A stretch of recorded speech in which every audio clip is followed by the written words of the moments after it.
ಎಲ್ಲರಿಗೂ ನಮಸ್ಕಾರ. Analytic solutions ಚಾನೆಲ್ಗೆ ಸ್ವಾಗತ. ಇವತ್ತಿನ ಹೆಲ್ಪ್ಫುಲ್ ಟಿಪ್ಸ್ ವಿಡಿಯೋದಲ್ಲಿ MS Excel ಅಲ್ಲಿ grid lines, formula bar, headings, tabs ಮತ್ತೆ ಪೇಜ್ ಬ್ರೇಕ್ಸ್ ನ ಹೇಗೆ ಹೈಡ್ ಮತ್ತೆ ಅನ್ಹೈಡ್ ಮಾಡೋದನ್ನ ಕಲಿಸ್ಕೊಡ್ತೀನಿ. ಎಕ್ಸೆಲ್ ಅಲ್ಲಿ ನಿಮ್ಗೆ ಇಲ್ಲಿ ಗ್ರಿಡ್ ಲೈನ್ಸ್ ಅಂತ ಇರುತ್ತೆ, ಇದು ಹೆಡ್ಡಿಂಗ್ಸ್ ಅಂತ ಇರುತ್ತೆ, ಮತ್ತೆ ಫಾರ್ಮುಲಾ ಬಾರ್ ಇರುತ್ತೆ. ಅಕಸ್ಮಾತ್ಗಿ ಇದೇನಾದ್ರೂ ಕಾಣಿಸ್ತಿಲ್ಲ ಅಂತಂದ್ರೆ ಅಥವಾ ಇದನ್ನ ಹೈಡ್ ಮಾಡಬೇಕು ಅಂತಂದ್ರೆ ನಾವಿಲ್ಲಿ ಒಂದು ಟ್ಯಾಬ್ ಇರುತ್ತೆ, ಇಲ್ಲಿ ವ್ಯೂ ಅಂತ ಒಂದು ಆಪ್ಷನ್ ಇರುತ್ತೆ, ಅಂದ್ರೆ ವ್ಯೂ ಅಂತ ಒಂದು ಟ್ಯಾಬ್ ಇರುತ್ತೆ. ಇದರಲ್ಲಿ ನಿಮ್ಗೆ grid lines, headings, formula bar ಮತ್ತೆ ರೂಲರ್ ಅಂತ ಆಪ್ಷನ್ಸ್ ಇರುತ್ತೆ. ಇವಾಗ ಇಲ್ಲಿ ಗ್ರಿಡ್ ಲೈನ್ಸ್ ಇಲ್ಲ ಅಂದ್ರೆ ಗ್ರಿಡ್ ಲೈನ್ಸ್ ನ ಎನೇಬಲ್ ಮಾಡಬಹುದು, ಅವ್ರಿಗೆ ಗ್ರಿಡ್ ಲೈನ್ ಬರುತ್ತೆ. ಇದನ್ನ ಹೈಡ್ ಮಾಡ್ಬೇಕು ಅಂದ್ರೆ ಇಲ್ಲಿ ಕ್ಲಿಕ್ ಮಾಡಿದ್ರೆ ಗ್ರಿಡ್ ಲೈನ್ ಹೈಡ್ ಆಗುತ್ತೆ. ಫಾರ್ಮುಲಾ ಬಾರ್ ಬೇಡ ಅಂತ ಹೇಳಿದ್ರೆ ಫಾರ್ಮುಲಾ ಬಾರ್ ಹೈಡ್ ಮಾಡಬಹುದು. ಹೆಡ್ಡಿಂಗ್ಸ್ ಬೇಡ ಅಂದ್ರೆ ಹೆಡ್ಡಿಂಗ್ಸ್ ನ ಹೈಡ್ ಮಾಡಬಹುದು. ಸಪೋಸ್ ನನಗೆ ಇದು ಮತ್ತೆ ಬೇಕು ಅಂತ ಹೇಳಿದ್ರೆ ಇದನ್ನ ಎನೇಬಲ್ ಮಾಡಿದ್ರೆ ನೋಡಿ, ಫಾರ್ಮುಲಾ ಬಾರ್ ಬಂತು, ಹೆಡ್ಡಿಂಗ್ಸ್ ಬಂತು, ಮತ್ತೆ ಗ್ರಿಡ್ ಲೈನ್ಸ್ ಕೂಡ ಬಂತು. ಇಲ್ಲಿ ರೂಲರ್ ಅಂತಿದೆ, ಇದು ನಮಗೆ ಡಿಸೇಬಲ್ ಆಗಿದೆ. ಇದು ಯಾವಾಗ ಬರುತ್ತೆ ಅಂತಂದ್ರೆ ನನಗಿಲ್ಲಿ ವ್ಯೂಗೆ ಹೋಗಿ ಇಲ್ಲಿ ಪೇಜ್ ಲೇಔಟ್ ಅಂತ ಒಂದು ಆಪ್ಷನ್ ಇರುತ್ತೆ. ನಾನು ಇದನ್ನ ಕ್ಲಿಕ್ ಮಾಡಿದ್ರೆ ಇದು ಪೇಜ್ ಲೇಔಟ್ ವ್ಯೂಗೆ ಹೋಗುತ್ತೆ. ಸೊ ಈ ಪೇಜ್ ಲೇಔಟ್ ವ್ಯೂ ಅಲ್ಲಿ ನಾನು ಇಲ್ಲಿ ನೋಡಿ, ಇವಾಗ ರೂಲರ್ ಬಂತು, ಇಲ್ಲಿ ನಾನು ಸೆಲೆಕ್ಟ್ ಮಾಡಿದ್ರೆ ಇಲ್ಲಿ ನನಗೆ ರೂಲರ್ ಬರುತ್ತೆ. ಇಲ್ಲಿ ಈ ರೂಲರ್ ನನಗೆ ಬೇಡ ಅಂತ ಹೇಳಿದ್ರೆ ಇದನ್ನ ಕ್ಲಿಕ್ ಮಾಡಿದ್ರೆ ನನಗೆ ಈ ರೂಲರ್ ಹೊರಟೋಗುತ್ತೆ. ಮತ್ತೆ ನನಗೆ ರೂಲರ್ ಬೇಕಂದ್ರೆ ಇದನ್ನ ಎನೇಬಲ್ ಮಾಡ್ಕೋಬಹುದು. ಇಲ್ಲಿ ನನಗೆ ಒಂದು ರಿಬ್ಬನ್ ಅಂತ ಇರುತ್ತೆ, ಇದು ಈ ಕಂಪ್ಲೀಟ್ ಇದೇನಿದೆ ಇದಕ್ಕೆ ರಿಬ್ಬನ್ ಅಂತ ಕರಿತೀವಿ. ಇದು ಟ್ಯಾಬ್ಸ್, ಇದು ಕಮಾಂಡ್ ಬಾರ್. ನನಗೆ ಈ ರಿಬ್ಬನ್ ಇದೆಲ್ಲ ಕಾಣಿಸ್ಬಾರ್ದು, ರಿಬ್ಬನ್ ನ ಹೈಡ್ ಮಾಡಬೇಕು. ಇದಕ್ಕೆ ನಾನು ಏನ್ ಮಾಡ್ತೀನಿ, ಇಲ್ಲಿ ಒಂದು ಬಟನ್ ಇರುತ್ತೆ, ರಿಬ್ಬನ್ ಡಿಸ್ಪ್ಲೇ ಆಪ್ಷನ್ಸ್ ಅಂತ. ಇದನ್ನ ಕ್ಲಿಕ್ ಮಾಡಿದ್ರೆ ನನಗೆ 3 ಆಪ್ಷನ್ಸ್ ಬರುತ್ತೆ. Auto hide ribbon, show tabs and commands ಅಂತ.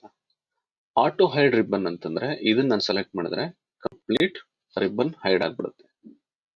ಮತ್ತೆ ನಾನು ಇಲ್ಲಿ ಹೋಗ್ಬಿಟ್ಟು ಶೋ ಟ್ಯಾಬ್ಸ್ ಅಂತ ನಾನು ಕ್ಲಿಕ್ ಮಾಡಿದ್ರೆ ಬರೀ ಟ್ಯಾಬ್ಸ್ ಮಾತ್ರ ಬರುತ್ತೆ. ನನಗೆ ಈ ರಿಬ್ಬನ್ ಈ ಕಮಾಂಡ್ ಬಾರ್ ಬೇಕಂದ್ರೆ ಇದು ಕ್ಲಿಕ್ ಮಾಡಿದ್ರೆ ನಂಗೆ ಇಲ್ಲಿ ಬರುತ್ತೆ ಇದು. ಮತ್ತೆ ನಾನು ಆಚೆ ಕ್ಲಿಕ್ ಮಾಡಿದ್ರೆ ಅದು ಹೊರಟೋಗುತ್ತೆ. ಇವಾಗ ಇದು ನಾನು ಇಲ್ಲಿ ಹೋಗ್ತೀನಿ, ಇಲ್ಲಿ ಶೋ ಟ್ಯಾಬ್ಸ್ ಅಂಡ್ ಕಮಾಂಡ್ಸ್ ಅಂತ ಇರುತ್ತೆ, ಇದು ಕ್ಲಿಕ್ ಮಾಡಿದ್ರೆ ನನಗೆ ಈ ಕಮಾಂಡ್ ಬಾರ್ ಮತ್ತೆ ಟ್ಯಾಬ್ಸ್ ಎರಡೂ ಕಾಣಿಸ್ಕೊಡುತ್ತೆ. ಈಗ ನಾನು ಈ ಪೇಜ್ ಲೇಔಟ್ ಇಂದ ನಾರ್ಮಲ್ ಲೇಔಟ್ಗೆ ಹೋಗ್ತೀನಿ. ಇಲ್ಲಿ ನಿಮ್ಗೆ ಒಂದು ಲೈನ್ಸ್ ನೋಡಬಹುದು. ಇಲ್ಲಿ ಈ ಗ್ರಿಡ್ ಲೈನ್ ಸೈಡ್ ಮಾಡಿದ್ರೆ ನಿಮ್ಗೆ ಕ್ಲಿಯರ್ ಆಗಿ ಕಾಣಿಸುತ್ತೆ ನೋಡಿ. ಇದಕ್ಕೆ ಪೇಜ್ ಬ್ರೇಕ್ಸ್ ಅಂತ ಕರಿತೀವಿ.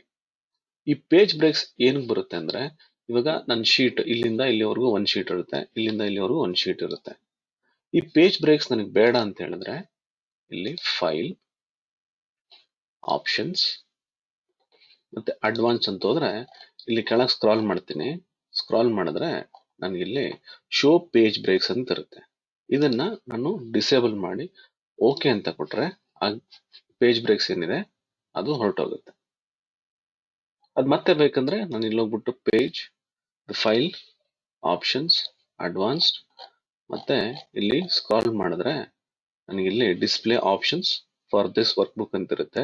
ಇಲ್ಲಿ ನಾನು ಸೆಲೆಕ್ಟ್ ಮಾಡಿ ಓಕೆ ಅಂತ ಕೊಟ್ರೆ ಪುನಃ ಅದು ಎನೇಬಲ್ ಆಗುತ್ತೆ, ಅಂದ್ರೆ ನನಗದು ಕಾಣಿಸ್ಕೊಳ್ಳುತ್ತೆ. ಇಲ್ಲಿ ನನಗೆ ಶೀಟ್ ಟ್ಯಾಬ್ಸ್ ಅಂತ ಇರುತ್ತೆ. ಇಲ್ಲಿ ಶೀಟ್ ಟ್ಯಾಬ್ಸ್ ಅಂದ್ರೆ ನನಗೆ ಎಷ್ಟೊಂದು ಶೀಟ್ಸ್ ಏನ್ ಕ್ರಿಯೇಟ್ ಮಾಡಿದೀನಿ ಅದೆಲ್ಲ ಇಲ್ಲಿರುತ್ತೆ. ಕೆಲವು ಟೈಮ್ ಇದು ಕಾಣಿಸಲ್ಲ ಅಥವಾ ನನಗೆ ಇದು ಬೇಡ, ಅವಾಗ ನಾನು ಏನ್ ಮಾಡ್ತೀನಿ, ಫೈಲ್, ಆಪ್ಷನ್ಸ್, ಅಡ್ವಾನ್ಸ್ಡ್ ಕೆಳಗೆ ಸ್ಕ್ರಾಲ್ ಮಾಡ್ತೀನಿ. ಸ್ಕ್ರಾಲ್ ಮಾಡಿದ್ರೆ ನನಗಿಲ್ಲಿ ಶೋ ಶೀಟ್ ಟ್ಯಾಬ್ಸ್ ಅಂತ ಇರುತ್ತೆ. Display options this work book ಅಂತ ಇರುತ್ತಲ್ಲ, ಇಲ್ಲಿ ಶೋ ಶೀಟ್ ಟ್ಯಾಬ್ಸ್ ಇದನ್ನ ನಾನು ಡಿಸೇಬಲ್ ಮಾಡಿ ಓಕೆ ಅಂತ ಮಾಡಿದ್ರೆ ನನಗೆ ಆ ಟ್ಯಾಬ್ಸ್ ಕಾಣಿಸಲ್ಲ. ಇದನ್ನ ಫೈಲ್ ಹೋಗ್ಬಿಟ್ಟು ಮತ್ತೆ ಆಪ್ಷನ್ಸ್ ಅಂತ ಕೊಡ್ತೀನಿ, ಅಡ್ವಾನ್ಸ್ಡ್ ಸ್ಕ್ರಾಲ್ ಮಾಡಿದ್ರೆ ಮತ್ತೆ ಇಲ್ಲಿ ಶೋ ಶೀಟ್ ಟ್ಯಾಬ್ಸ್ ಅಂತ ಇರುತ್ತೆ. ಇದನ್ನ ಎನೇಬಲ್ ಮಾಡಿ ಓಕೆ ಅಂತ ಮಾಡಿದ್ರೆ ಇದು ವಾಪಸ್ ಬರುತ್ತೆ. ಸೊ ಈ ವಿಡಿಯೋ ನಿಮ್ಗೆಲ್ಲ ಅನುಕೂಲ ಆಗುತ್ತೆ ಅಂತ ಅನ್ಕೊಂಡಿದ್ದೀನಿ. ಈ ವಿಡಿಯೋ ನಿಮ್ಗೆ ಇಷ್ಟ ಆಗಿದೆ ಅಂತ ಕೂಡ ಅನ್ಕೊಂಡಿದ್ದೀನಿ. ಈ ವಿಡಿಯೋ ನೋಡಿದ್ದಕ್ಕೆ ತುಂಬಾ ಧನ್ಯವಾದಗಳು.